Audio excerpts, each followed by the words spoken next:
And I'm really excited to have our friend across the pond in Canada joining us live for today's broadcast to talk to us about what a structured coaching program might look like for your board as well as your senior management. Julia Patrick is here. Julia is the CEO of the American Nonprofit Academy, and I'm Jarrett Ransom. I get to be my fun, quirky self. I'm the nonprofit nerd CEO of the Raven Group, and we, of course, want to thank our sponsors. You can see them on the screen, but I will also let you know who they are because they really need this attention. Bloomerang has been with us, and we are so honored to have Bloomerang Fundraising Academy, your part-time controller, staffing boutique, the Nonprofit Atlas, and of course, Julia's very own American Nonprofit Academy and my nonprofit nerd. So thanks again to our sponsors. We are so thrilled to have your commitment to these conversations and the one that we're about to have with Jane. Again, welcome, Jane, and thanks for saying yes to joining us. I'm very honored that you asked, Jarrett. Well, I have to admit, so Jane has been one of our loyal viewers. Jane has also shared these episodes with many of her clients internationally, honestly. And I think you had shared with me, Jane, you shared an episode with one of your clients or contacts, and you said that individual ended up watching 3, 4, maybe even 5 episodes after. So thank you for being here and for being one of our viewers and now in the hot seat to share some of your valuable time and expertise with us. Delighted to be here and delighted to answer whatever you want to ask me. And I know what I'm doing when I ask a nerd, what do you want to ask? Well, perfect. So get us started, Julia, because this is a question I know that we both have, and I'm sure our viewers do as well. Jane, what is structured coaching? First of all, it shouldn't be a new concept because we have coaches in athletics, and that's just a natural. But for some weird reason, we haven't been able to move this across to our sector. So help us frame this up, if you will. Well, there's many coaches out there, and I'm sure all of them have a structure that involves agendas and reports. This isn't just getting together for a chat. We all have to have something because we want to make the time really valuable to the people we are coaching. What's different from mine is that I took the third sector's Interim Executive Academy and learned what do you need to do before you even accept the position? What do you need to do after you've accepted before you start? What can you reasonably expect to get done in the first 30 days? And how are you going to manage that expectation with your new board if you're an interim executive? Or just in the honeymoon period in any role, like board chair. And then it usually breaks into 90-day segments of what you're going to achieve so that you can monitor goals in batches, not just long term. Let me ask you this. Sorry, Julia, as you said, it is structured, we want to move forward, we want to be successful. And so you're working with leaders specifically in that board role as well as senior management. And you mentioned the Interim Executive Academy. And for those of you that haven't seen that, we highly recommend you go back. Jeffrey Wilcox has been a phenomenal leader in our sector and has shared valuable insight when it comes to, serving as a professional interim executive. And so knowing that a coach like yourself and others, Jane, exist to really serve these leaders in a capacity to help them elevate their mission, their own leaders that surround them and lead the organization, I think is super critical. So you mentioned it's not really, chatty or casual, like let's just meet for tea.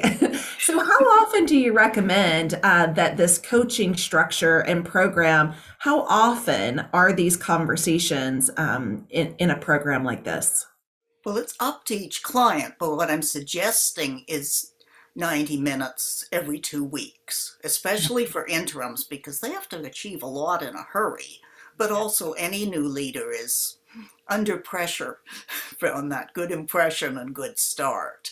But if they don't want that often, sometimes it's an experienced leader, a very experienced leader, but in a little bit different role. Maybe they don't need as much. Jane, I'm wondering, do you find that you have to explain to people that you're going to work with what coaching is and how it works? I mean, like, Yes, I guess my question is based on, do people come to you and they've already had a coaching mentoring relationship, or is this kind of new? I think it's new to most people in the sector. Sadly, in the corporate sector, if you've got people that have been identified as future leaders, and it's a good company, they're likely going to get coaches for those people. But we aren't there yet. And they may know other forms of coaching, but this isn't life coaching that I'm doing. This is your role in one organization. It'll be affected by what's going on in your life, but I'm not helping you plan for you. I'm helping you plan for have your organization thrive. And Yeah. if you're in an interim role or you're about to transition in some way, that the next person is successful. The organization thrives under the next person is more important than what it does for you. You don't have to be liked and loved. Everybody wants to be. I'd love to be loved by everybody, but it doesn't always work that way in an interim role. What do But you mean? That doesn't happen. One of the things I'd like to acknowledge, sadly, is I've been around numerous board meetings, and I know this story, and it's kind of funny, but it's also kind of scary, where this board chair says, well, the only reason I was elected board chair is because I was taking a bite of my sandwich. And so I really wasn't like raising my hand, but I was the only one that couldn't, say, no, no, not me. And so I can only imagine, Jane, that there are oftentimes leaders in these positions. This is their first time. They're not familiar. They're not even sure kind of their roles and responsibility, because it's elevated. And I'm thinking of that board chair position. It's elevated than being a member at large. There's additional tasks and responsibilities. So I'm sure this isn't the only example of someone taking a bite. no, ask me how I've been treasurer 3 times. Okay, yeah, that sounds like a great story. But at least you're very knowledgeable. So oftentimes and this is an assumption, you're working with leaders that have never served in this capacity. Am I accurate in that? Yes, and unfortunately for staff as well, since we often burn out our executive directors and they only do it once. But I did read some American research a few years ago that said most chairs in our sector acknowledged that they had done zero preparation. They had not even read a single online blog, nothing, to prepare to be chair. And they thought they knew the job because they'd watched the last one. Right. But the last one didn't share all that behind the scenes extra work and stress with them. And they often haven't been vice chair. That was a real surprise to me, is that most board chairs have not served as a vice chair first. I can't even talk right now, Julia.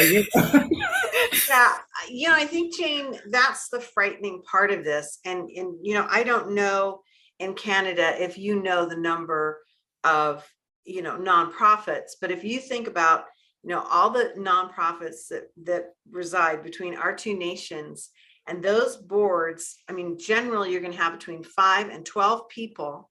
That multiplier effect is enormous. The number of people in North America that are driving decisions about our nonprofit sector, and they are not trained. They might have big hearts and they might have lots of energy, but that only takes you so far.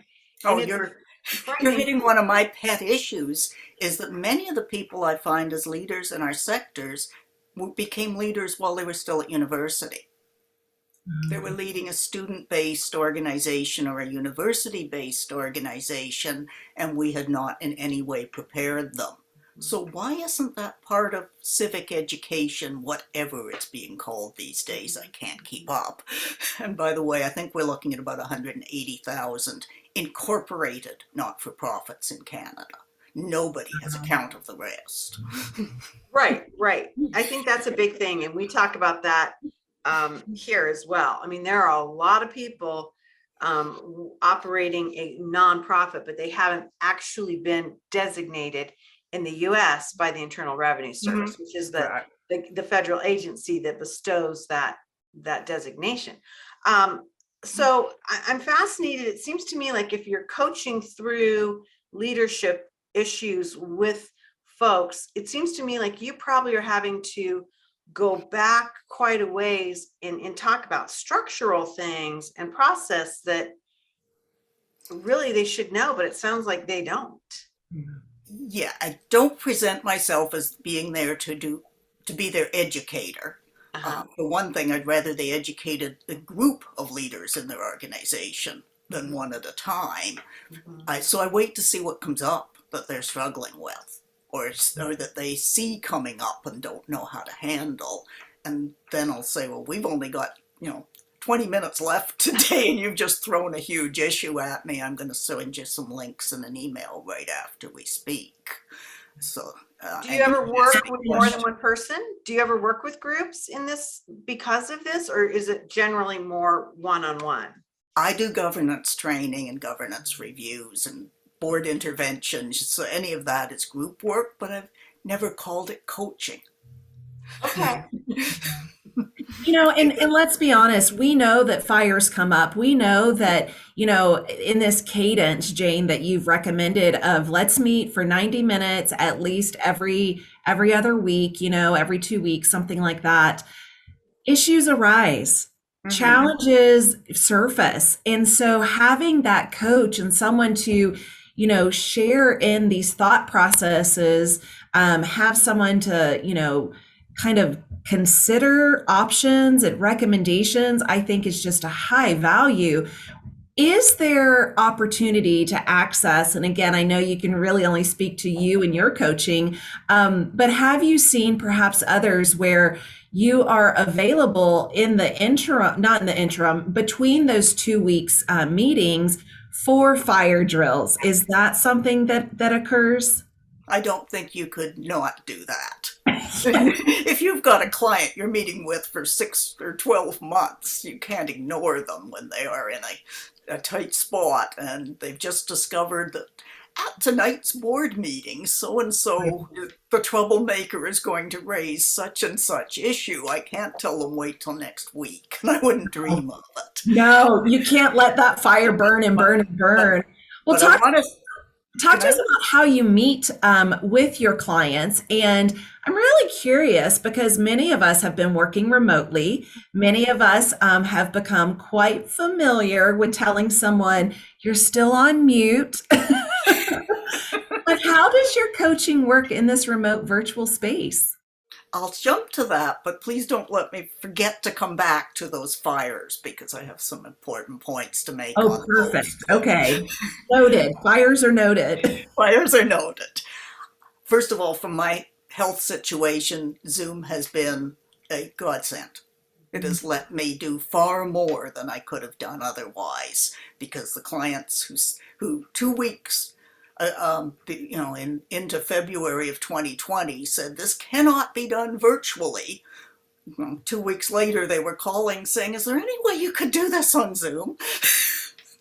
So I have learned to love Zoom as long as I take breaks between. I've actually been on it since it was a beta project, so I didn't need to learn it when the pandemic hit.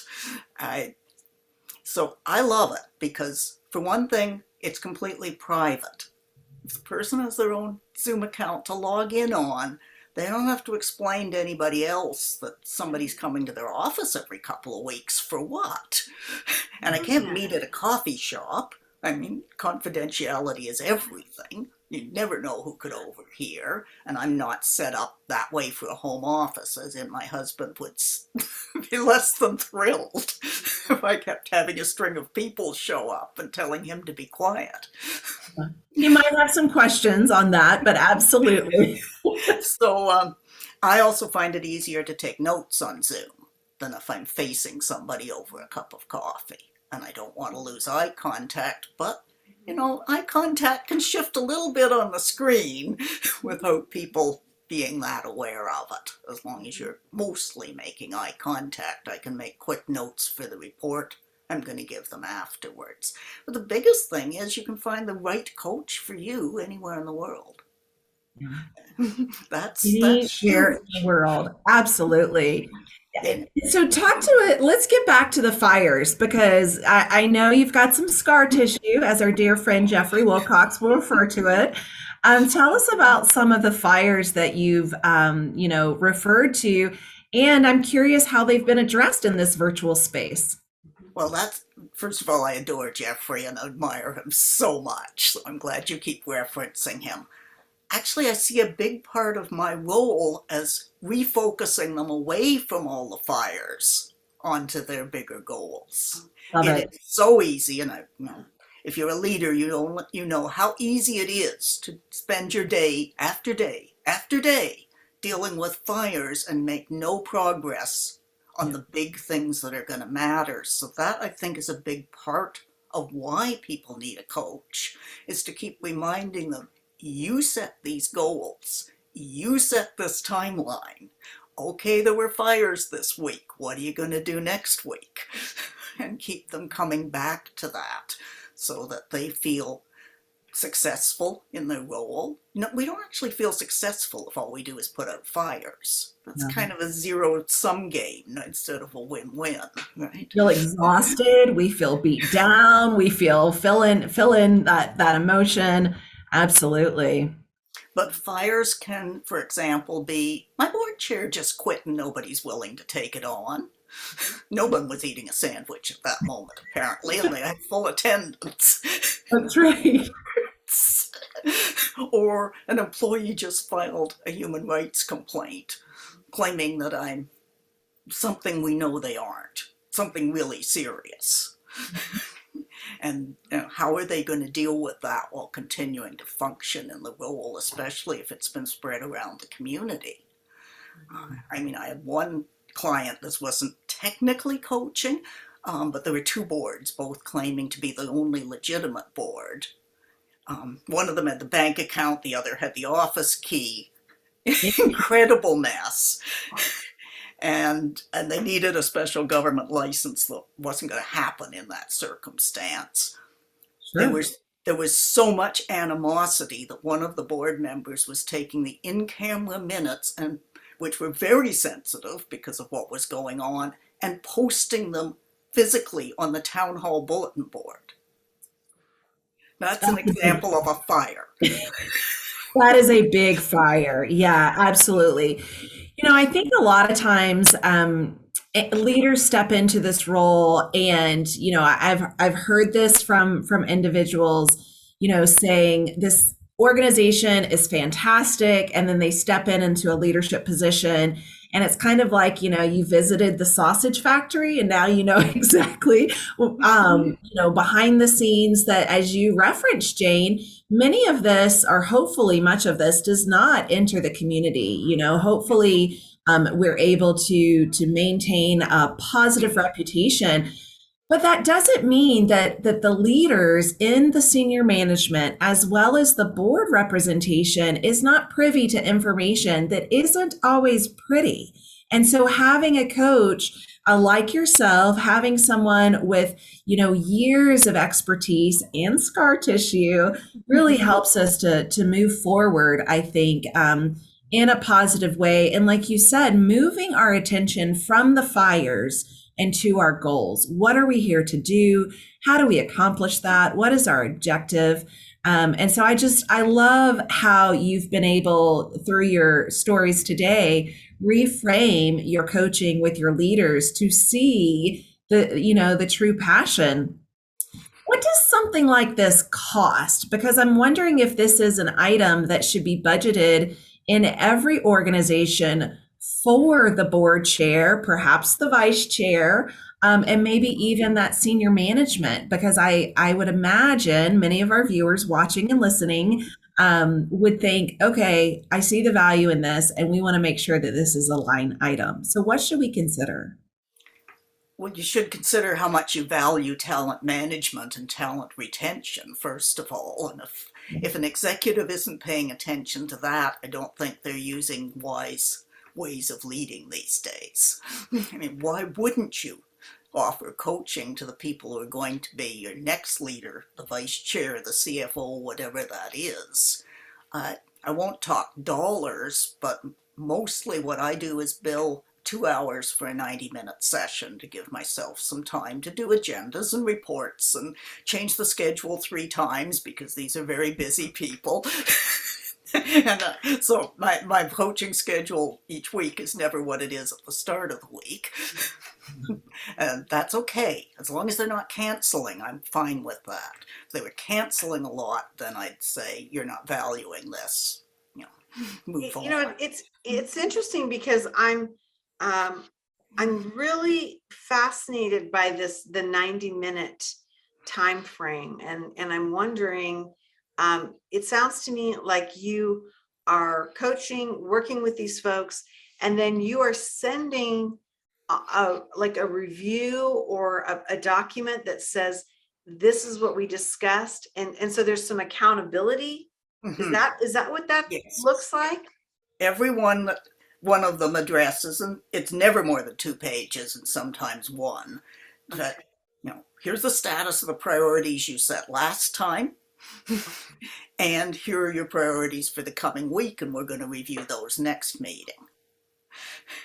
Wow. The other thing I want to say about cost is some people would rather pay this themselves than have their organization know they have a coach, which really says something to how we need to reposition the idea of coaching in our sector as a positive.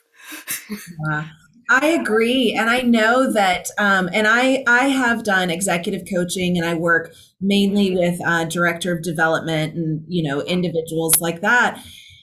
And I've had clients, Jane, that some have paid out of their own pocket because they felt that they were, inadequate in their position, or they felt that their supervisor boss would think that they were inadequate, right? Like seeing this more as, okay, I'm not doing a good job, I need some help, as opposed to, I want to bring someone in as a thought leader. I want to elevate my game. I want to be held accountable. I want to be privy to other best practices. So, what you just said, Jane, is I would love also to echo and to shift how the perception of hiring and working with a coach is a positive. Absolutely. And you actually started with that by mentioning sports. The higher up you go in sports, the better you are, the more you need a coach. Absolutely. You don't see any Olympic athletes without a coach. They're really good at what they do.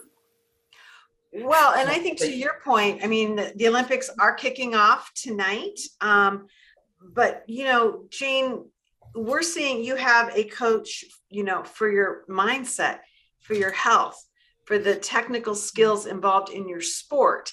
You might have a coach for media to, all of these coaching voices coming at the athlete is very, very common. And yet for some bizarre reason, we haven't translated that over to our sector. So it's hard to believe, but our time is almost up. And you have been really an amazing voice here today on the Nonprofit Show, because I think that this is one of those topics, Jane, that we talk about, but we don't really understand or explain the structuring part. It's not enough to say, oh, you need a coach, but what does that look like? And how does it work? Well, and that's the same as I took 3 interim executive jobs before finding Jeffrey. I would have done so much better if I'd had his structured approach from the start. Me too, Jane. I had already served in that capacity, and I thought, man, I wish I had this, when I took that first one. And we say the same, Julia, with Fundraising Academy. If we had had this tool, if we had had this structure, if we had had this support and resource, imagine the kind of fundraising that we would have done. But now's your time. For any of you looking for a coach, to reach out to Jane. If she has capacity, and she works remote, she is in Canada, but you work international. Is that correct, Jane? Yes, I do. Not, I haven't done any international coaching yet, but I've done international consulting and Perfect. certainly am available to. Uh, since neither you nor I can serve everybody out there that needs a coach, I will mention that there's an international coaching federation with some wonderful resources on it uh, that, you know, some people want the certifications. Some I don't have them. I've pivoted to do from doing to supporting quite recently, and at 71, that'd be a big commitment to start into the ICF certification program. I'm looking at some shorter ones. It'll give them an idea, though, of what it means to have a coach and what to look for in a coach, even if they That's don't find them from that list. That's a great resource, and thank you for mentioning them. We often mention AFP, the Association of Mm-hmm. Firefighting Professionals. We also mention YNPN, Young Nonprofit Mm. Professional Networks. And these are organizations that hopefully, well, I know AFP is international. I'm not quite sure about YNPN, but again, so grateful, Jane, because you are one of our loyal viewers, and just grateful to have you say yes to us turning the table, putting you in the hot seat, sharing with us about your structured coaching programs and how you support leaders in that senior management and board role. So thank you. I'm just honored that, again, that we were able to get you on as a guest. You're very welcome, and uh, I've really enjoyed this. You guys are fun to be with, and you ask great questions, and I hope it helps people that come to it afterwards for the recording as well.